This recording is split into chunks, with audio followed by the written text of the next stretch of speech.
Hey Neppers, it's me, Wild Neptune. This video gonna go over the new Architect Laika from the Mystic Summons and the new specialty change, Ainos 2.0.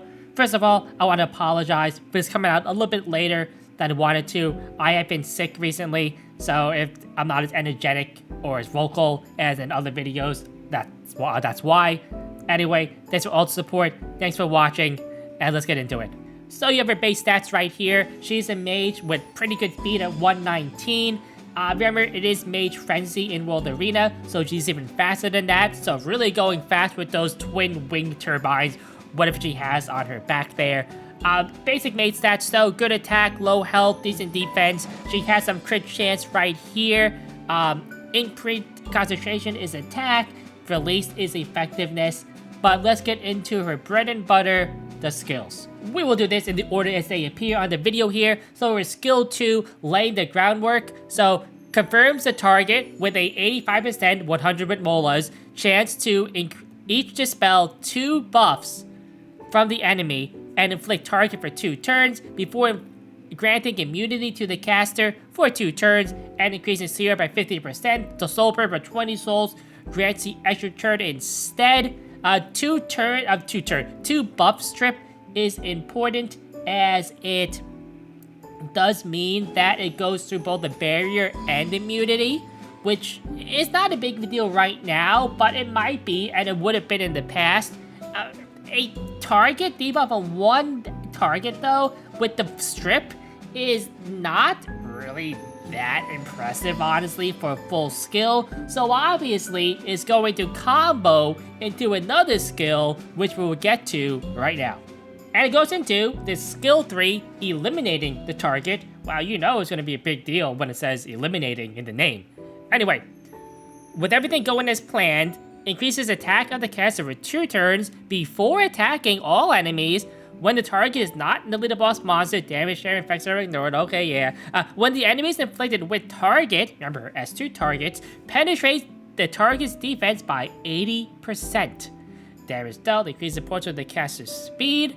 So 80% defense pen is a lot, and this does a lot of damage if they are penetrated.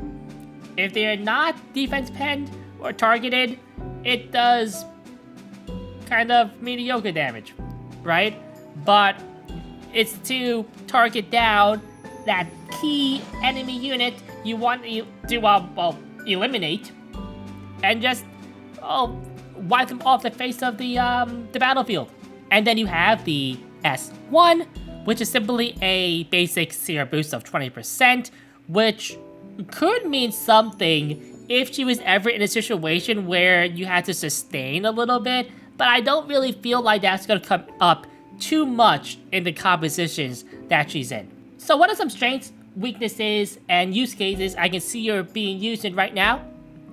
So her strengths are obvious, I think. She's basically a self-sufficient Straze, in my opinion, where she does a defense pen thing. She will give herself the attack buff, which is a plus over Straze, as Straze to get the attack buff has to have support.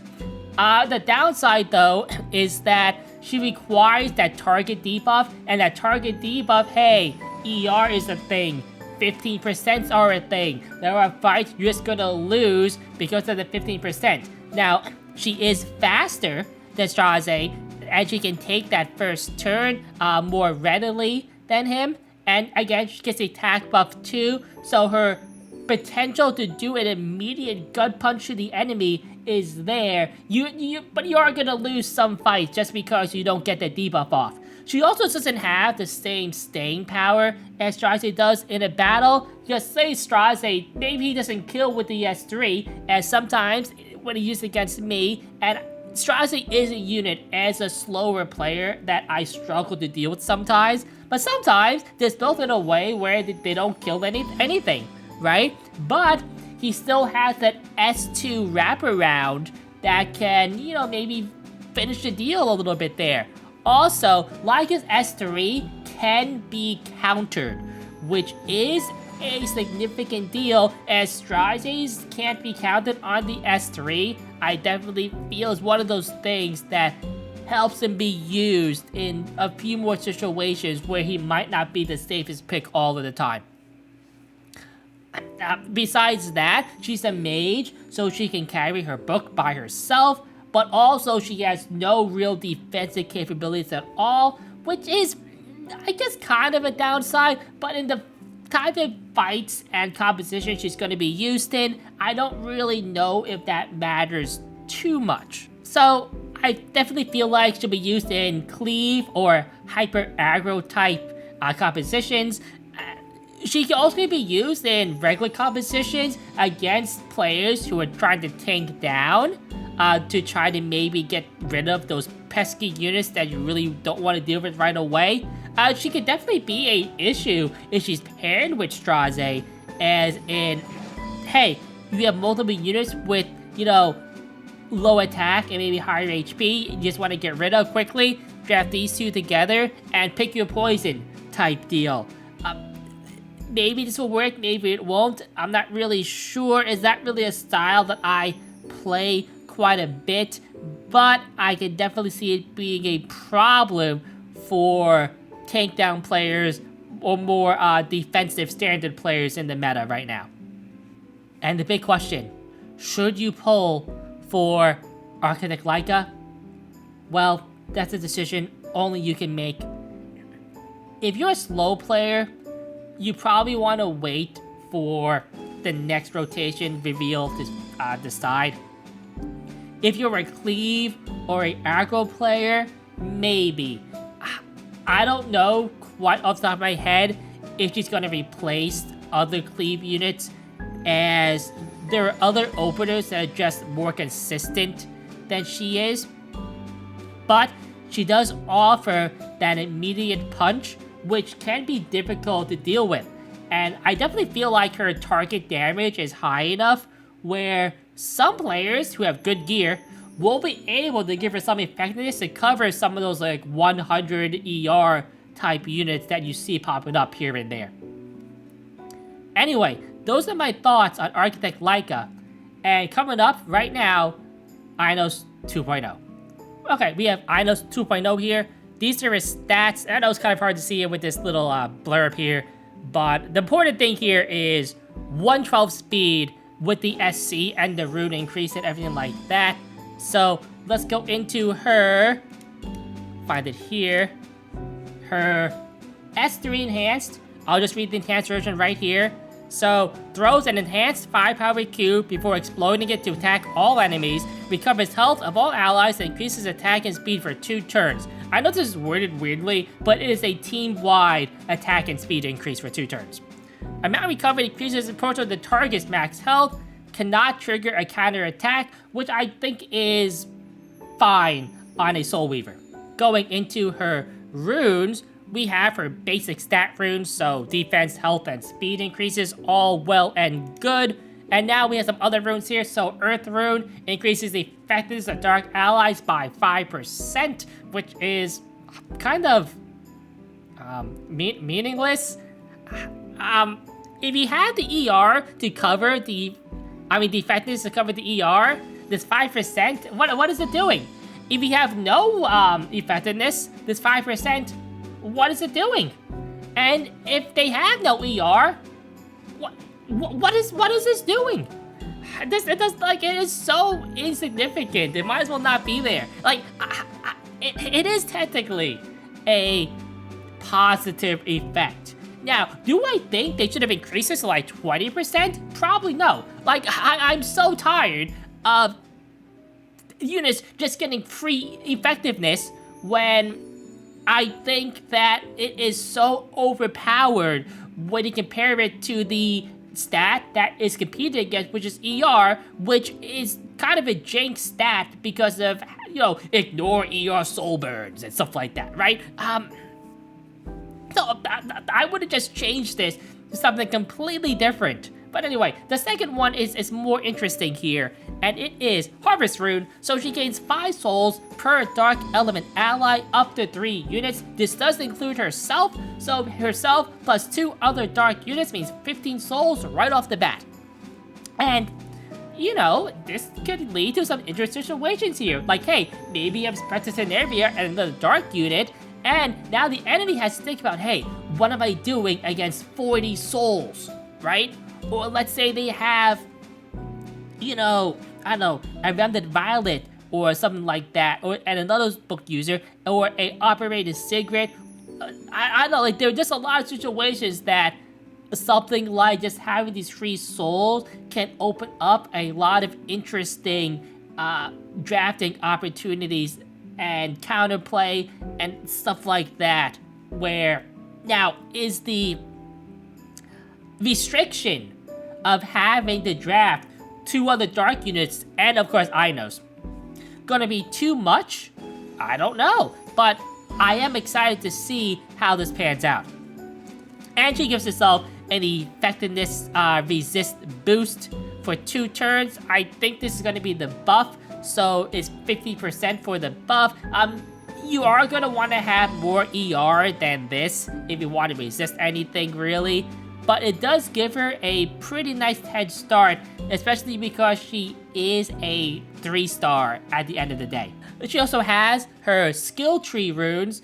So her skill runes here, for skill 2, it is a passive, and so at the end of the turn, increases the CR of an ally with the highest attack by 15%, except for the caster, of course, and dispels 1 debuff from an ally. The ally is random, so it is a potion vial on a passive. Remember, this happens all the time after she takes her turn, and the rune is it will recover the health of the highest attack ally, except for the caster, by 5%. This happens before dispelling a debuff, which doesn't really matter right now. 5% honestly is not a lot, but it is a passive that happens all the time, which is nice. And hey, you know, there are dark units that really benefit from this, like again, Spectre Tenerbia, where that 5%, because she's stealth, means that, hey, she might survive that extra turn. Remnant Violet, evasion could mean that 5% between living and dying. Maybe it's an Apocalypse Ravi, where 5% is actually a lot of HP on a unit like her.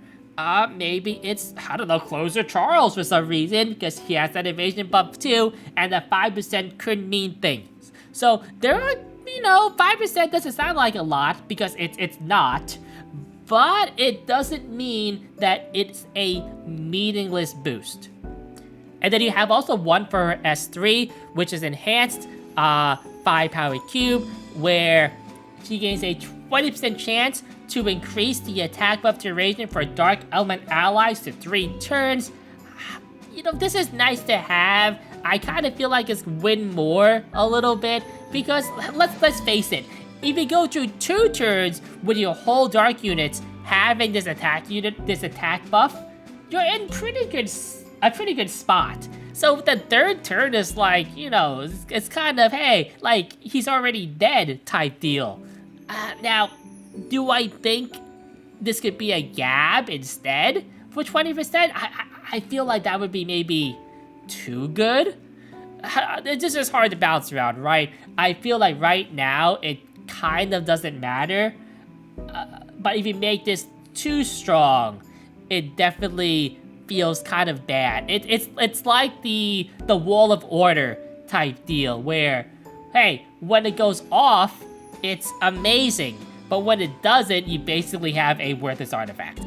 This one, however, is pretty interesting. So, when using her S3, which is at full health, so this basically means when she's taking the first turn, she'll gain 2 additional souls.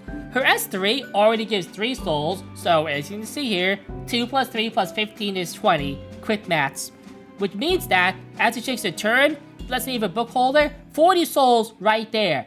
And the enemy team is gonna think about, how will I deal with 40 souls with a Spectre or another unit staring me down? And that's hard to deal with, right? So, definitely a strong rune, even if you might not always be able to set up this just due to the fact that she basically has to take the first turn for it to matter. And also, when you use skill 3, she'll have a 100% chance to spell 1 debuff from Dark Element allies before the skill effect, which is fine. This one's hard to judge in my opinion, as I think about the times where dispelling 1 debuff on a selective group of allies is really important. You know, sometimes it happens, right? But let's look at some like common debuffers right now. We have AOL, which is 2 debuffs, so it's random if you'll take off the unbuffable or not. You have Conqueror Lilius, who first of all is going to go probably 4 Ainos, which already messes up her soul thing. So I guess you get rid of the attack down, but there's also the provoke that you might not get rid of, and maybe Ainos gets provoked too. Zio just silences the Ainos most of the time, I believe. It's just things like that where, compared to say Amelia's S3, which you're trading off dispelling more debuffs for the attack buff and the speed buff, I suppose. It's just that, do I think there should have been 2 debuffs? No, I feel like that would be too good. But as this is, it's just, you know, it's nice. But I don't know. I guess if you find like a fast hand guy, you get rid of that attack down and everything like that.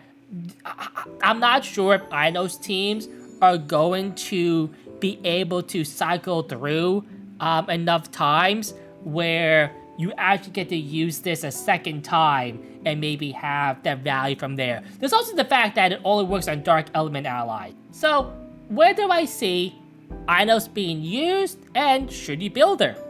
Well, first of all, she's a 3-star, and so you know what? If you have her, give her a try, maybe you'll like her. I definitely feel like there are some interesting mechanics and abilities that she has that is going to lead to some interesting game states.